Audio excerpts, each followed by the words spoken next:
when the whole question of caste and, came up, you actually, this is your quote, Maha Moitra herself is a Brahmin, whereas the PM, HM and President are not Brahmins. You have to fight against this sense of community guilt, unquote.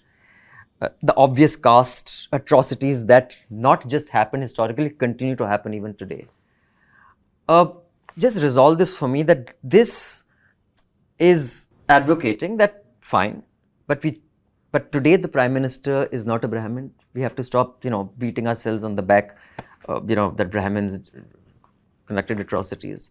But this is a way more recent atrocity. By the same logic, not just this Prime Minister, no Prime Minister ever been Muslim. I mean, in fact, there is not a single elected representative of this current government that is Muslim.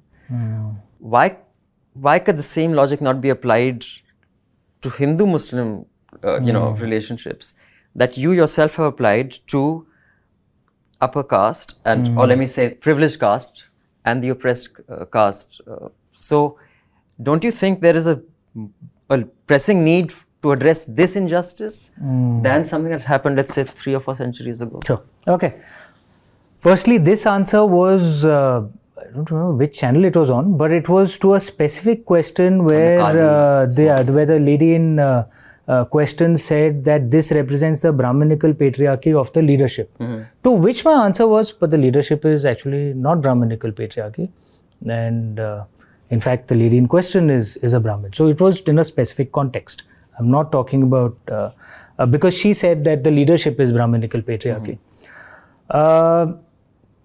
In terms of the truth of caste atrocities, it has been spoken of, and I myself have written articles on it.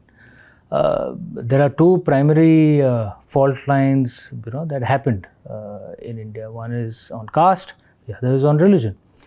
And much of caste atrocities have actually been spoken of, and I myself speak of it, and I've written articles on it.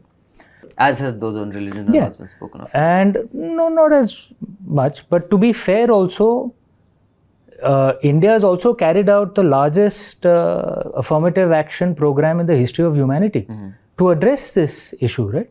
The largest positive discrimination program in the history of humanity, bigger than US and Europe have done combined, to address this very issue, to address the injustices that the backward castes and the scheduled castes faced. So in fact, it wasn't just words. You saw the nation acting on it in action, right? On the other issue, when I spoke of that sense of community guilt should not be out there, I have used that same thing. In fact, just in this very interview, I said that you cannot blame today's Muslims for something that happened. In fact, and 95% of the Muslims are Pasmanda Muslims. They're not even the same community. Sure. But I'm saying you cannot even blame the direct descendants of the people. And I used the name of Winston Churchill. I know some of his descendants, right? I've met them, I've chatted with them. Some of them are very nice people, right? Now, I'm not going to go insulting their great-grandfather on their face, right? But the expectation that there has to be which is the same point that I made out here, that we should not carry this community guilt or historical guilt. But neither should any other community. But that is the same point. That's the point I was making on caste. And within this same interview, I said the same thing on the religious issue as well. But we should still speak the truth. Otherwise, how will you, so you think address the denial? So you have to have that sense of balance.